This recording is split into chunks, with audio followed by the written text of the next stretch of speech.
This is Dave from cheapbooks.com. I'm playing World of Tanks. The tank that I have today is a T-34-1. The reason why I'm very interested in this tank today is because I have some crew members that are about to go up to the next level. I've got that guy there and this guy here. He's definitely going to go up in the next game. And I have my commander who is ready to level up from a very interesting battle that I just had. I just had 4 kills with this tank, which jumped him up. So he's already got Recon. Recon is a great skill because it allows you to see further. And let's look at skills and perks that I could advance for him next. Repairs is an important skill. And same with camouflage. Firefighting, I would say, doesn't come very often in the game.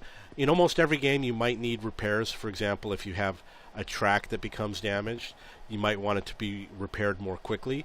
But firefighting, how often does your tank catch on fire? I think maybe my tank catches on fire once every 50, once every 100 games. It doesn't happen very often, so I don't recommend you have the firefighting skill.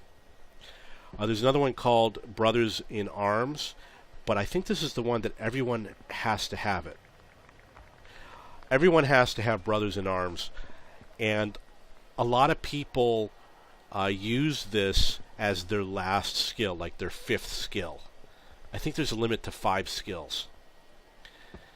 Now the commander has, these are the ones that are common that anybody could use. The commander has a few skills down here. We've got Mentor, Jack of all trades, Eagle Eye, and Sixth Sense. Mentor, additional experience to all crew members.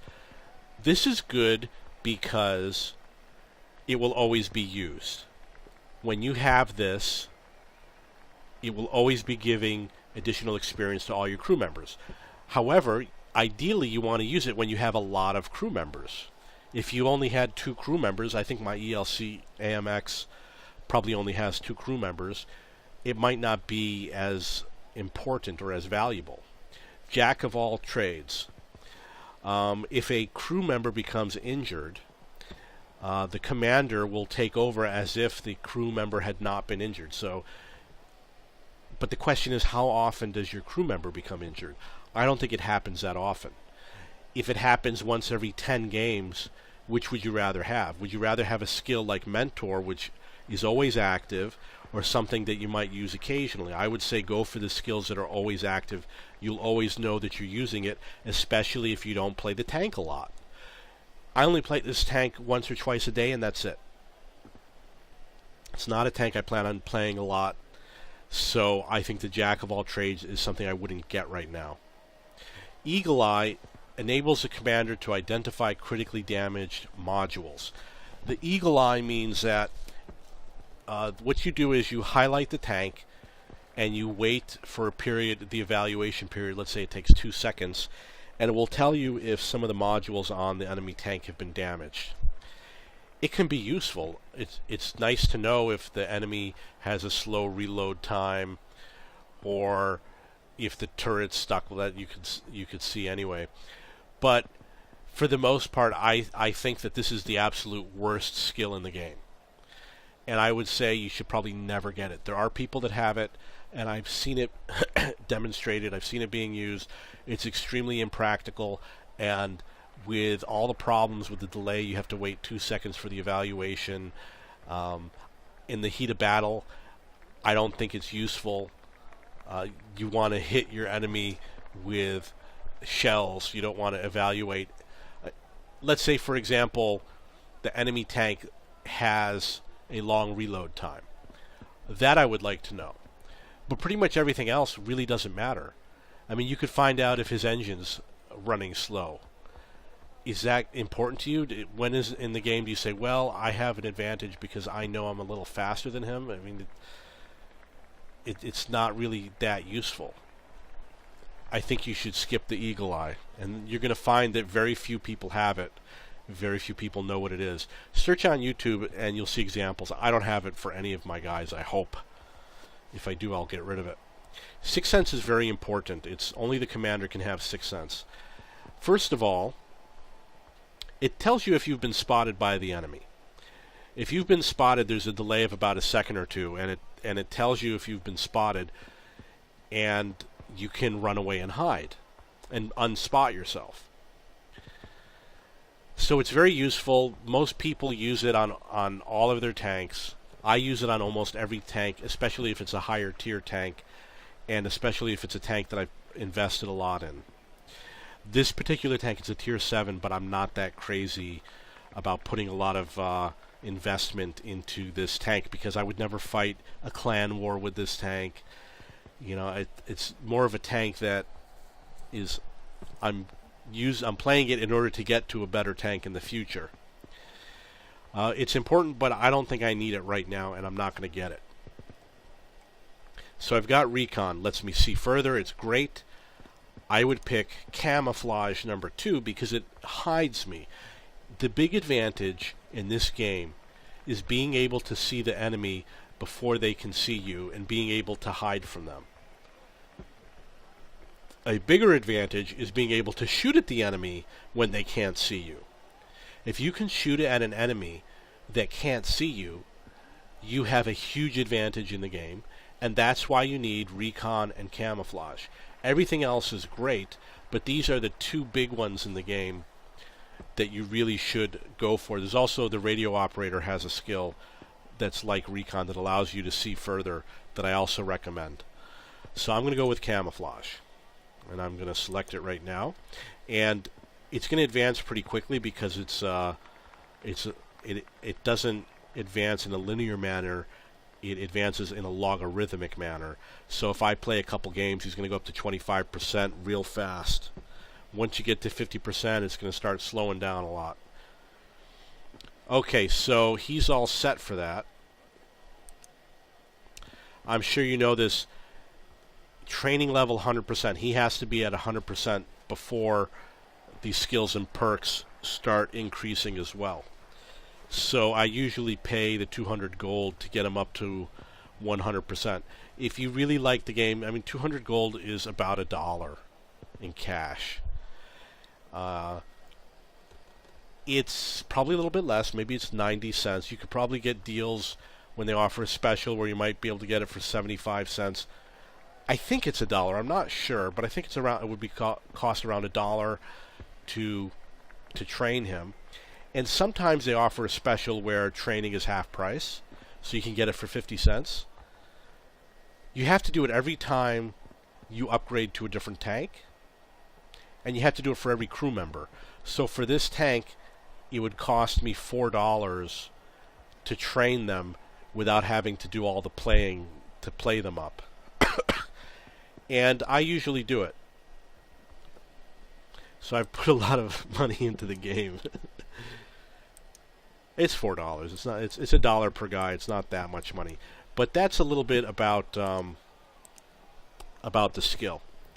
Now let's look at over here where it says training, experience required to increase skill. 105. Battles left. 1. Now today's a double experience day for crew skill. Let's say I get 500 experience. I have premium, which I guess is a 25% bonus, which will bring it up to maybe 750, plus a double will bring it up to 1,500. So I need 105. I'll probably get around 1,500 if I play today. If I do it tomorrow, there's a double for the first win of the day. It would be 3,000. If I got that 3,000, if I wait till tomorrow, play, get the double for the day, it's 3,000. He'll probably get up from 1% up to 25% or something like that. So he's going to advance quickly on that skill. There's charts that you can find on the internet that show how quickly it goes up. The rest of the information here, like personnel data, I wouldn't pay 25 cents to change their name. But I guess some people might think it's interesting. One of the new features that they added is you can change information. You pay $2.50, which is 500 gold. You could put him on a different vehicle. You could make him a different qualification, like I could make him a loader or a gunner or a driver. And I think it... Oh, I guess you can't. And you can use the reset option. With the reset option, you can redo the skills. So before, he has the one at 100% and the recon at 100% and the camo at 1%. Afterwards, he would go back to the first skill. There's like a 10% deduction. But I could change that first skill. I could change that recon into 6 cents. And I do things like that often. What I usually do is when I get to around this point, I would switch it to 6 cents and pay, and then, which is, you would pay the 200. Oh, it looks like it would be depending on which option you take. So I would pay the $1 and I would put 6 cents and then something like camouflage. There's a lot of people that do that. I know you're going to say, well, why would you want to do this? And I will explain. A skill is always active, and it's effective based on what the percentage is. If this is 1%, its effectiveness, you could say, is 1%. If it's 90%, its effectiveness is 90%. But perks don't work that way. With a perk, it has to be 100% before it's effective. There's no such thing as partial 6 cents. This recon is at 100%. So if I switch that to 6 cents, it's active. But if I take this camo and switch it to 6 cents, it's only at 1%. It would not activate 6 cents. I'd have to wait till that gets up to 100%, the second slot. And I'm probably not going to do it. And of course, I could decide to change it later. But I'm not going to do it right now. Let's look at the tech tree. This tank is a T-34-1. He's going to move up to the T-34-2 and the WZ-120 and then the 121. They're all medium tanks. And medium tanks, if you're spotting, maybe 6 cents is kind of important. But heavy tanks, I would say you need 6 cents because a heavy tank is slow. They're big targets. Everybody wants to shoot at them. I would say with heavy tank, definitely have 6 cents. With a medium tank, because they're fast, you're not going to be sitting around as much. You're going to be moving a lot. You're going to be moving quickly. So having 6 cents isn't always useful.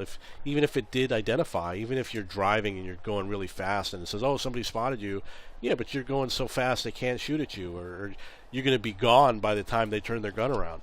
So I'm not going to put the 6 cents on my medium tank right now. So that's a little bit about crew information. And if you have any questions, please leave it in the comments.